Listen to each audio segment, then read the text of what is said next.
namane. Namaste Saraswate Deve Gaudavani Pracharane Nirvishesha Shunyavadi Paschatya Deshatarane Trinadapi Sunichena Tara Iva Sahishnuna Amanina Manadena Kirtaniya Sadahari Hare Nama Hare Nama Hare Nama Vakivalam Kalo Nastyeva Nastyeva Nastyeva Gatiranyata Jaya Sri Krishna Chaitanya Prabhu Nityananda Shri Advaita Gadadhara Shri Vasari Gaura Bhaktarinda Hare Krishna Krishna Krishna Hare Hare Hare Rama Rama Rama Hare Hare. Thank you for coming and staying. May Krishna bless you, protect you, maintain you.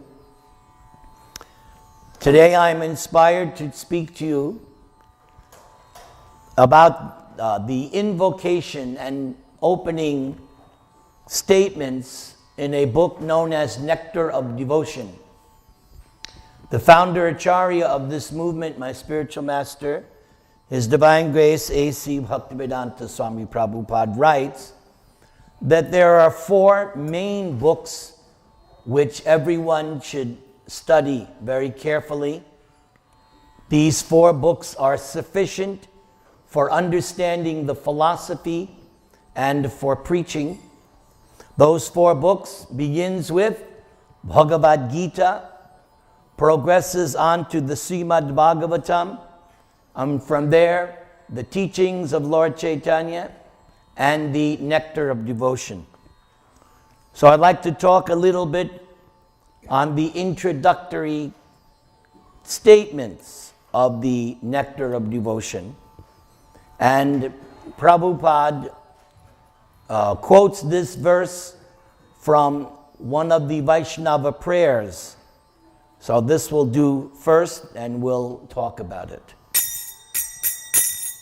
Nana Shastra Vicharanayaka Nipano Sat Dharma Sangstapako Nana Shastra Vicharanayaka Nipano Sat Dharma Sangstapako Lokanang Hitakarna Tribhuvane Manyo Sharan Yakaro Lokanang Hitakarna Tribhuvane Manyo Sharan Yakaro Radha Krishna Padaravinda Bhajana Nandena Mattalika Radha Krishna Padaravinda Bhajana Nandena Mattalika Vande Rupa Sanatano Raghuyaga Shri Jiva Gopalako Vande Rupa Sanatana Raghuyaga Shri Jiva Gopalaka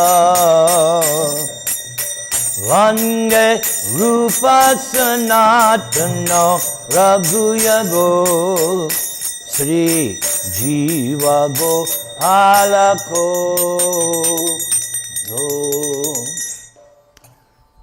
So Lord Chaitanya had as his early chief disciples the 6 Goswamis of Vrindavan. So the prayer begins. I offer my respectful obeisances unto the 6 Goswamis of Vrindavan. So their names, Sri Rupa Goswami, Sanatan Goswami, Raghunath Das Goswami, Raghunath Bhatta Goswami, Gopal Bhatta Goswami, and Srila Jiva Goswami. You will find in the Chaitanya Charitamrita, there is a large section of the book dedicated to the teachings of Sanatana Goswami, who was taught personally by Lord Chaitanya for 2 months. And there is another chapter dedicated to the teachings of Lord Chaitanya to Rupa Goswami. And there is some short excerpts of Lord Chaitanya's instructions to Raghunath Das Goswami. So the system taught by Lord Chaitanya is that we consider ourselves not the direct servant of Krishna, although our constitutional position is Jivera Swarupahai Krishnara Nityadas. We are, by nature, Krishna's eternal servant, but it is more better, it is to our own benefit, that we consider ourselves meek and humble, as taught by Lord Chaitanya.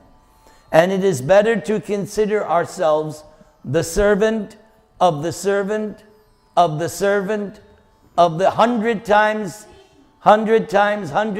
down. We don't want to ever be proud that we are devotees of Krishna. We want to see ourselves as servants of the servants of Krishna. Therefore, we offer our obeisances to such exalted disciples of Lord Chaitanya as the 6 Goswamis. Now, in this, because this verse is from a prayer that is 8 verses, Ashtaka. But this prayer Prabhupada selected as his invocation prayer. These 6 Goswamis are very expert in scrutinizingly studying all the revealed scriptures. That was the instruction that was given to them by Lord Chaitanya. The nucleus, the basis of Lord Chaitanya's teachings, which is found in that Shikshastakam prayer, which I hope you all have put to memory, that Shikshastakam prayer, because that is the only writings that we have of Lord Chaitanya. He only composed those 8 verses. So everything is there in that Shikshastakam prayer. And that is a whole chapter in the Chaitanya Charitamrita. The final chapter of that book is all about Lord Chaitanya giving the purport to that Shikshastakam. And you will find it very, very refreshing for your soul. At least once a year I have to read that chapter to give my soul a recharging, a bathing, and become rejuvenated. So Lord Chaitanya gave these 6 Goswamis, especially Rupa and Sanatana, they are the leaders. He specifically gave them several instructions, one of which is this: to scrutinizingly study all the Vedic scriptures, 4 Vedas, 108 Upanishads, 18 Puranas, so many itihasas, histories. Study all the revealed scriptures and find the pertinent verification of all of the things Lord Chaitanya told them personally in a nutshell form. So that is one thing that they did. They scrutinizingly, not just a cursory reading, but very, very systematic, very carefully scrutinizing. Just like if you ever, God forbid, you get into legal implication, a serious lawsuit, say. So the lawyer that you're paying hundreds of dollars an hour, his job is to scrutinizingly go over the law and say, see, here is your loophole. Here's how you can get out of the lawsuit. That's what the lawyer does. Scrutinizing. So in the same way, these 6 Goswamis scrutinizingly went through all the Vedic scriptures. But what was the purpose? Here is the purpose. With the aim of establishing eternal religious principles. Eternal religious principles is known as Sanatan Dharma.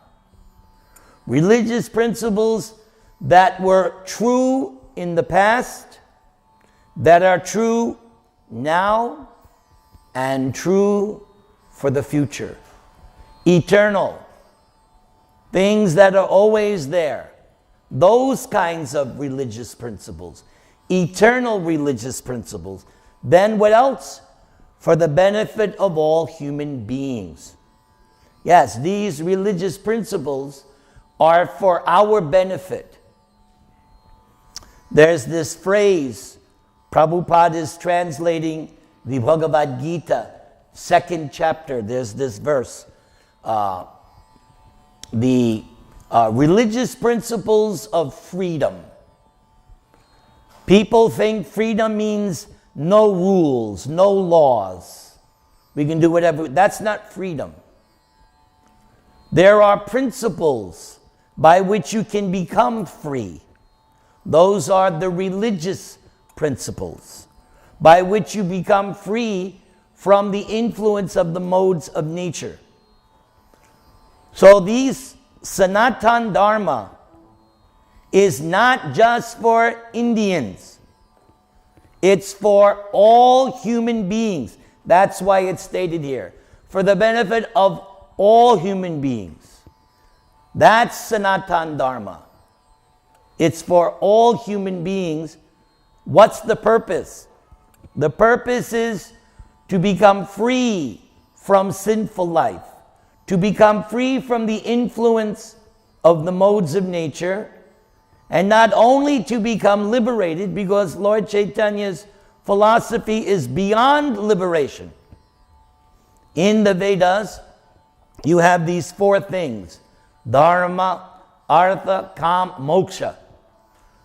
Most people, not taught by Lord Chaitanya, not under his sampradaya, they think liberation, moksha or mukti, that's the end.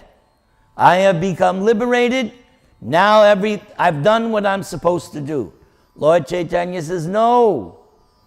Liberation is actually insignificant. There's something far beyond liberation. Something which makes liberation like a drop of water in the desert. What is that? That's beyond liberation. This is a very confounding concept. Beyond liberation? Yes. Love of God. What? Yes. Love of God. Why is that? Because God is a person. Yes. He's a person. You're a person. You're a person. I'm a person. And we naturally want to share loving exchanges. Unfortunately, in Kali Yuga, most of the exchanges are fighting exchanges. Just look on the internet, turn on Fox Noise channel. What do you see every day? Clashing, fighting, murder, rape, right? Very little loving exchange. But that is actually the purpose. And since God is a person, and you are a person eternally, that's another concept. God is eternally a person in the past, present, and future. You also. That's one of the first things you learn in Bhagavad Gita. One of the first things. You always were a person. You're a person now, and get used to yourself because you're going to be a person forever. So get used to yourself. Unfortunately, the self that you see in the mirror, that's not you. You have yet to see your real self. But that day is coming. Hang on. Keep chanting. Keep chanting, because that day is coming where you're going to see the real you. So, the Lord Chaitanya's core teaching that beyond liberation is this love of God, which means the soul renders service, and there's an exchange between the servant and who is served. And the person who is served is God, and there's an exchange. We have ideas of this in our human life. We have different loving relationships. You have friends, you have parents, you have children, you have different relationships, co-workers, right? You have so many different relationships. These are perverted relationships that you can exchange with God, the person. This is what Lord Chaitanya teaches. This is what attracts me the most, personally.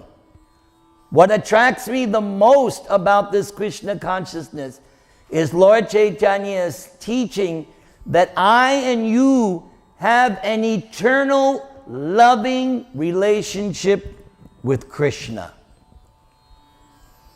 You may have a friend, you may have a husband, you may have a wife, you may have a child, and that's a very nice relationship. But think about what it would be like to have a loving relationship with the supreme person, who is all attractive, who has all the opulences. I know there's somebody here in this room. I know him personally. He's waiting for the day when he can have a loving exchange with his Lord Ram. See? Very good. Very good. Yes. A lot of you, I know, you're waiting for the day when you will have some personal loving exchange with Krishna. Yes. This is why I do what I do and why I have been doing for the past over 40 years. I want to exchange that loving relationship with Krishna, with God, the supreme person. Hare Krishna, Krishna Krishna, Hare Hare, Hare Rama, Hare Rama. And this is far, far beyond anything else that is available. That's why I could never leave this philosophy. There's nothing higher than love of God. What is there? What is any other philosophy going to give me? But Lord Chaitanya's philosophy gives me the ability to develop love of God, and nobody can interfere. Nobody can check it. It's there. Actually, it's already there. I have forgotten it. That's all. You already have your relationship with Krishna. We have just forgotten it. So we do all the different things in our spiritual life just so that that eternal relationship of loving service to God can be reawakened or rediscovered. Just like, I know you don't do it, but there are people, believe it or not, they buy lottery tickets. I know you don't. But supposing you bought a lottery ticket and it's worth $60 million and it's your numbers, and when you go to cash it in, where did they put it? What? You'd go mad. You thought they put it here, you put it, where is that lot of 60 million? I could retire. No more working for that nasty boss. Of course, all the relatives will start bothering me. But still, and if you couldn't find that ticket, you would search everywhere. You would go over every inch of the house 100 times till you found the ticket. What more value is there in realizing your eternal relationship with God? It is infinitely more valuable. So that is the real search of human existence. That's the real adventure, safari. Go on that adventure. Spend your energy on that pursuit, rediscovering your eternal, forgotten relationship with Krishna. The song continues. The 6 Goswamis are honored all over the 3 worlds. So that's the upper planetary systems, in the land, the regions of the demigods and sages, middle planetary systems, human beings, and the lower planets, those of the different demons. So the 3 worlds, upper, middle, and lower, all of them, they honor these 6 Goswamis. Why? Because the 6 Goswamis are free from envy, the original sin. There's another prayer about the 6 Goswamis where Srinivasacharya says, these 6 Goswamis were so pure, so free from envy, that both the gentle and the ruffians would go to them to settle disputes, because they knew they were completely honest like that. So they're honored all over the 3 worlds. Now it says, they are worth taking shelter of. Yes, we take shelter of pure persons, the spiritual master. Why do we take shelter of a spiritual master? Because he's free from envy. He only has your interest at heart.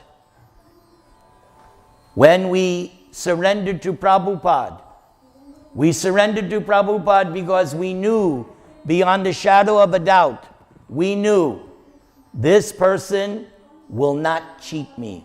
This person has my interest at heart. That's why we were willing to do anything he asked us, because we had that conviction about him. They are worth taking shelter of. Why? Because they're absorbed in the mood of the gopis. What is the mood of the gopis? The mood of the gopis, again, was also taught to us by Lord Chaitanya. He came in that mood. Krishna came in the form of Lord Chaitanya with that same mood. What is the mood of the gopis? The mood of the gopis of Vrindavan is that they will do anything to satisfy Krishna. There is no check. There is nothing that they would not do for Krishna, even at their own expense. There is the classic story. Narada was sent. So, Krishna said, go and tell the Brahmanas that I have a headache, and that the only thing that will cure my headache is the dust of their feet. So Narada went to the Brahmanas, and everybody respects Narada. Oh, Narada ji Hari. What is the news, Narada? Narada said, oh, Krishna has a headache. Yes, what can we do? We'll do some puja, Narada said, no. He says the only thing that will take away his headache is the dust of your feet. The Brahmins got very agitated. What? The dust of our feet? Don't you know, Narada, that we will go to hell? Are you really Narada? Or you can't be Narada. How could you ask us to give Krishna the dust of our... That's an offense. We will go to hell. Narada was then told, now, you saw the reaction of the Brahmins. Go to my gopis. So Narada came, and the gopis said, oh, what can we do? Narada said, your Lord Krishna has a headache. Wow, Krishna has a headache. What do you want? What can we do? Narada said, the only thing that will cure his headache is the dust of your feet. Take as much as you want. We want Krishna's headache to go. Narada said, but you're going to go to hell. Gopi said, we don't care. We only want Krishna's headache to be removed. If we have to go to hell, that's all right. Take. So this is the mood of the gopis. They were prepared to go to hell, not on their own account, but simply to serve Krishna. That is the mood of the gopis. The mood of the gopis is called pure love. It is like gold. Materialistic love is like iron. The quality is completely different. The love of the gopis for Krishna is like pure gold, because they have no personal consideration.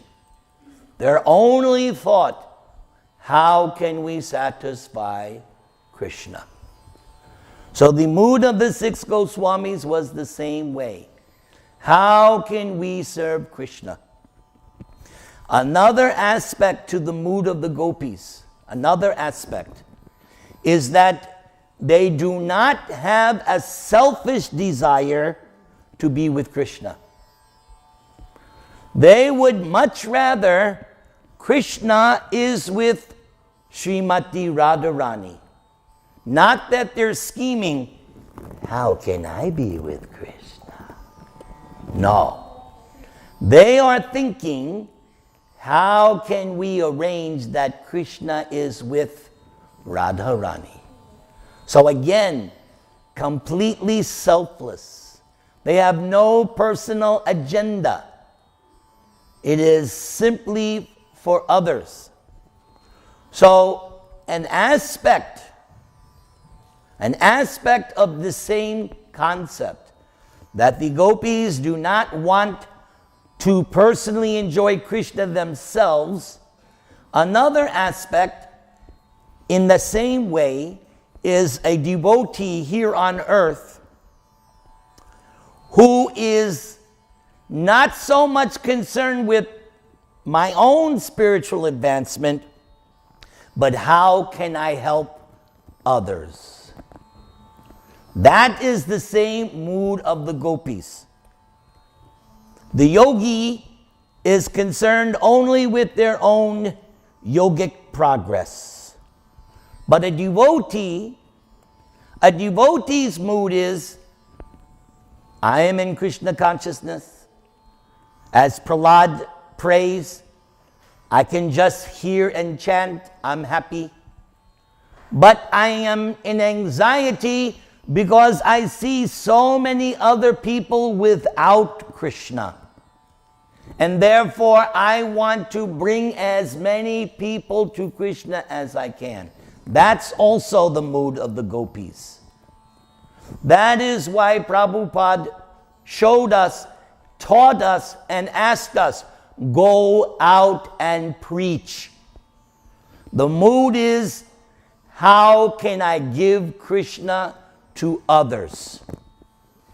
That is also the mood of the gopis. Going out, here's this person who knows nothing about Krishna. Let me try to give Krishna to others.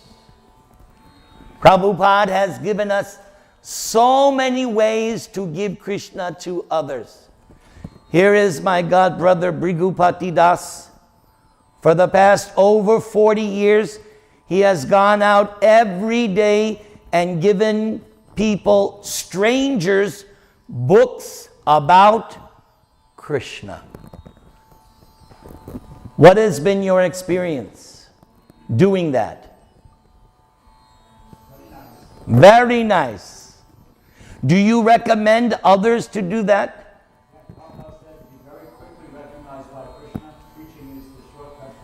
To be quickly recognized by Krishna. Very good. So, distributing books, that is one way to give Krishna to others. Some would say it's the best way. I'm sure you would say that.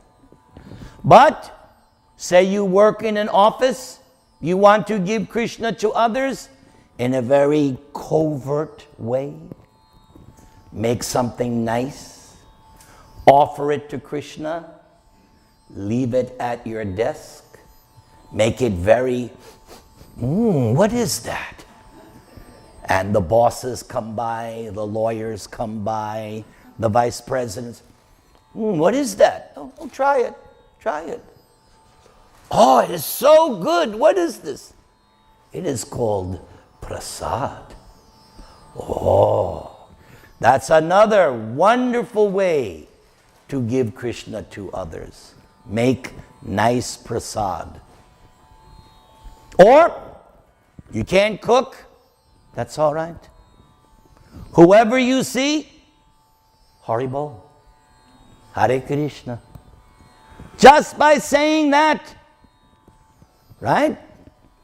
How you doing? Hare Krishna. What's happening? Hare Krishna. Yes. This is the mood of the gopis. Giving Krishna to others. Don't be afraid. It won't hurt you. You won't get fired giving Krishna to others. I've told the story 1,000 times. 20 years ago, I was working here in Westwood. I had my office. I was working for some video company. I would answer the phone, Haribol. Haribol. And I was the only one who had his own door on his office, so I'd close the glass door. One hand on the computer, the other hand with a clicker. Hare Krishna, Hare Krishna, Krishna. I was doing my accounting work and chanting a gajillion rounds every day. And one day, somebody in the office, because there was an intercom, so he must have buzzed, and I heard him going, he was imitating my chanting, because over the intercom, that's what it sounded like to him. Then my favorite story, one time I came out of the office, and in the elevator was about 20 different exchange students. So there was like 10 different languages going on. You could hear them, Dutch, French, Spanish, all these different languages people were talking. So I just started reciting slokas from the Bhagavad Gita out loud. Sarvadaman paritya jamame kamchan. Yes. Be bold. Don't be afraid. Krishna will protect you. That's the mood of the gopis. Giving Krishna to others. They are absorbed in the mood of the gopis and are engaged in the transcendental loving service of Radha and Krishna. So that is the, you could say, invocation prayer. Do you wish to hear more about Nectar of Devotion? Well then, we have to do a little chanting, because I'm getting verklempt. Hare Krishna, Hare Krishna, Krishna Krishna, Hare Hare, Hare Rama, Hare Rama, Rama Rama, Hare Hare.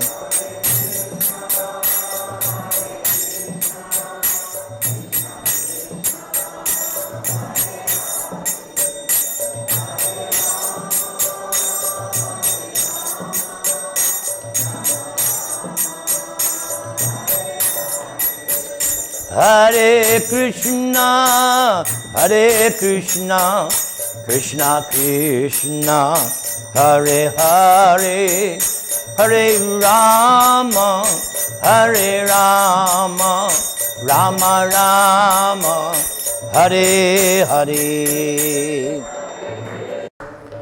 So now we're going to go to a deeper level. Now we're going to go deeper. Are you ready to go? We're popping into second year. Sit properly, because we're going to go a little faster now.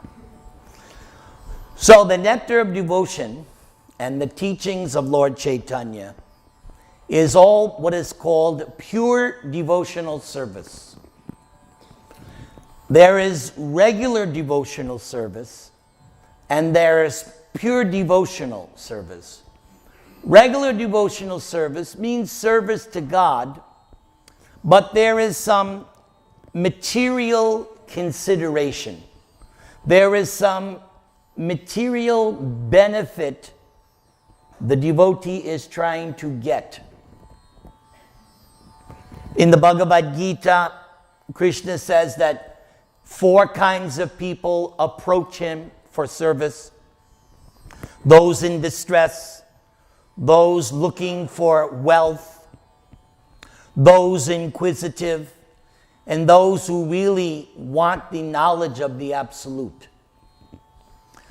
But there is something beyond that, pure devotional service, which means the devotee does not want anything gross or subtle from serving God. The devotee wants to do it out of love. Prabhupada explains what is the best or closest example we can give is the love the mother has for the child. The mother does not do all the things for the child expecting something in return. The mother serves the child day and night, simply out of love. Mothers, you agree with me? You know what I'm talking about. Lots of service, right? From even before they're born, the 9-10 months, it begins. And then for the next 100 years, the service will be there. So this is pure devotional service. My Lord, I want to serve you, and I'm not expecting anything. I'm doing this because I love you. So this is what the Nectar of Devotion, this is the philosophy that Lord Chaitanya promulgated. Pure devotional service. So there are 6 symptoms that you get from pure devotional service, which the Nectar of Devotion explains. So let's look at these 6 items of pure devotional service. Number 1, pure devotional service brings immediate relief from all kinds of material distress. Yes. That's the first installment benediction. If you can come to this stage of pure devotional service, immediately you're relieved from all kinds of material distress.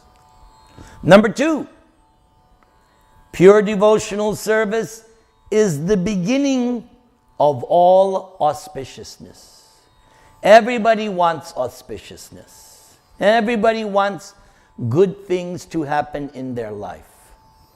Pure devotional service is the beginning. In another prayer by Lord Chaitanya, he says that this chanting of the Hare Krishna mantra, everybody, Hare Krishna, Hare Krishna, Krishna Krishna, Hare Hare, Hare Rama, Rama Rama, Hare Hare. He says that this chanting is a waxing moon of auspiciousness. Yesterday was the full moon.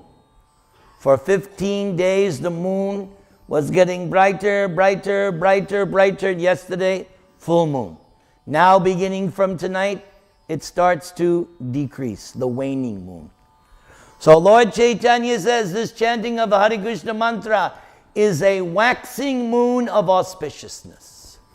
Same thing here. Pure devotional service is the beginning of all auspiciousness. You want auspiciousness? You don't need ashirvad from some sadhu. Here's your ashirvad. You can have it any time you want it, but you don't have faith. That's the problem. Say hello to my little friend. Here it is. You want auspiciousness in your life? It's right there. Just have to take it out and chant. Hare Krishna, Krishna Krishna, Hare Hare, Hare Rama, Rama Rama. If you are going to go to a sadhu, this is what you should ask the sadhu. Sadhuji, bless me that I can chant Hare Krishna Maha Mantra so I don't have to come to you. And if he's a real sadhu, not a laddu sadhu, but a real sadhu, he will definitely bless you. Yes, I bless you that you can chant the Hare Krishna Maha Mantra. That's the real sadhu. He blesses you so that you can bless yourself. Hare Krishna. Jai. Number 3, pure devotional service automatically puts one in transcendental pleasure. What a nice word, pleasure. Transcendental pleasure, because there's material pleasure, comes in 3 flavors: ignorance, passion, goodness. It's right there in Bhagavad Gita, chapter 18. 3 different kinds of material pleasure or happiness. But regardless, they're limited and temporary. But transcendental pleasure, what's the word? Ananda. Ever increasing. So pure devotional service automatically puts you in transcendental pleasure. My experience, as soon as you begin chanting, you've got your peace. You've got your happiness. It's all here. Just chant Hare Krishna. Number 4, pure devotional service is rarely achieved. Look around you. How many people in Los Angeles? And how many came to here? Very rare. You all of you are very rare people. Because only you have come here to hear about transcendental subject matter. Everybody else, they're doing whatever they're doing. But are they achieving the rarest thing? Are they being cheated? Here it is. Pure devotional service, rarely achieved. Same thing there in the Bhagavad Gita. Krishna says, out of thousands among men, you may find one person who is striving for spiritual perfection. And of those who have achieved perfection, hardly one knows me in truth. When you come to Krishna consciousness, when you come to the lotus feet of Lord Chaitanya, when you come to the chanting of the Hare Krishna mantra, you are 1 in a million. Very rare person. That's why we're happy when we see somebody else who's carrying the bead bag. You become happy. A devotee. How wonderful. You can see in the airport, you can see in the shopping malls, everybody's got a cell phone, everybody's got an iPad, and now even grandma's got a tattoo. But how many people are walking around with japamala? Very few people. It's rarely achieved. somebody who has value for this, that person is the most rare person. And that's why we offer them all respects. Vancha kalpatarubhyascha kripa sindhubhya bacha patitanang bhavanebhyo vaishnavebhyo namo namaha. Number 5. Those in pure devotional service deride even the conception of liberation. Oh, yes. Why? Because just liberation doesn't give you service to God. The devotee wants service. That's what a devotee wants. Devotee only wants, please, my Lord. What is the meaning of this Mahamantra that Prabhupada taught us? Prabhupada's explanation of Mahamantra is so nice. Of course, those who know Sanskrit, they'll say Ra means this and Ma means that. No! The meaning of the Mahamantra is simply this, as taught by Srila Prabhupada. The meaning of the Mahamantra is, O Radha, O energy of the Lord, O Lord, please engage me in your service. That's it. That is what we are trying to do by chanting this Mahamantra, nothing else. My Lord, please engage me in your service. And when you get a service from Krishna, that is the most cherished thing. Again, my good godbrother Brigupati, he has his service, which he has been doing for the past over 40 years. Do you plan on giving that up? No. You want to say something? Go.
So continue doing Sankirtan and you'll be victorious.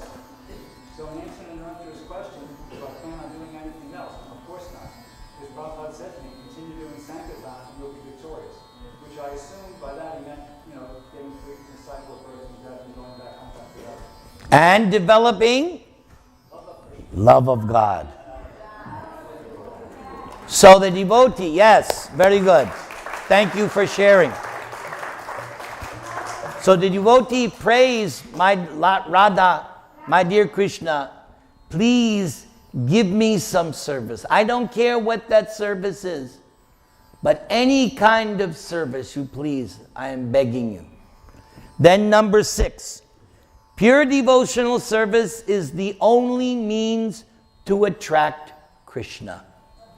This is another wonderful teaching. God is not interested in your big brain or your material abilities, which comes from Him anyway.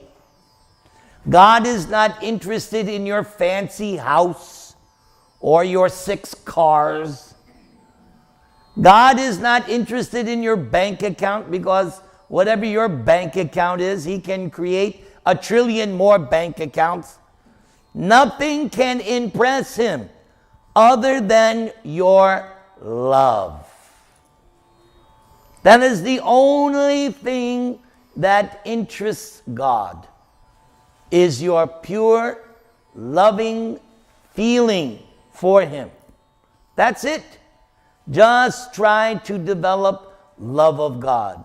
Just try to chant the Maha Mantra. All this preaching, everything we're doing is simply there so that you become inspired, you become enthused, you become encouraged, you become enlightened to pick up this Maha Mantra and chant from the core of your heart. That is the only objective of my preaching. Hare Krishna, Hare Krishna, Krishna Krishna, Hare Hare, Hare Rama, Hare Rama, Rama Rama, Hare Hare. Bolo!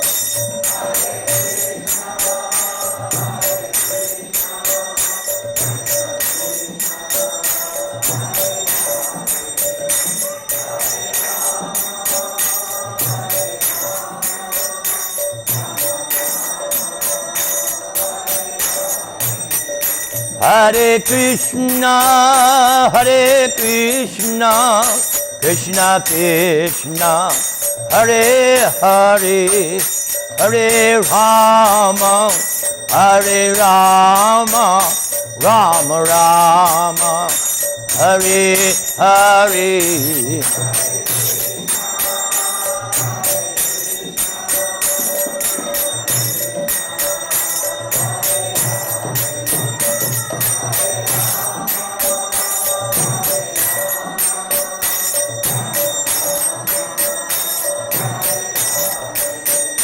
Hare Krishna, Hare Krishna, Krishna Krishna, Hare Hare, Hare Rama, Hare Rama, Rama Rama, Hare Hare.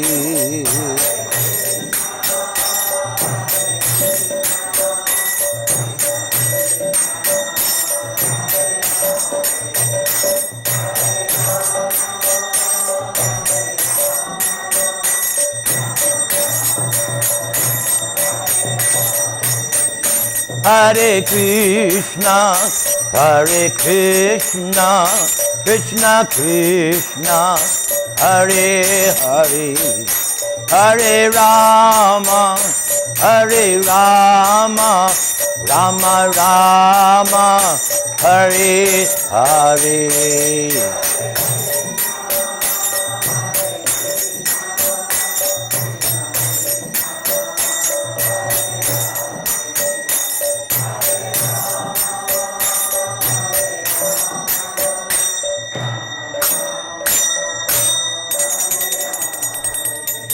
So may you have this week, and may you chant like you have never chanted in your life. And if you have not begun this chanting process, then my blessing to you is that you get yourself some beads and you begin chanting. And if you are chanting, may you chant without offense. Prasadam is served. Thank you very much. All glories to Srila Prabhupada.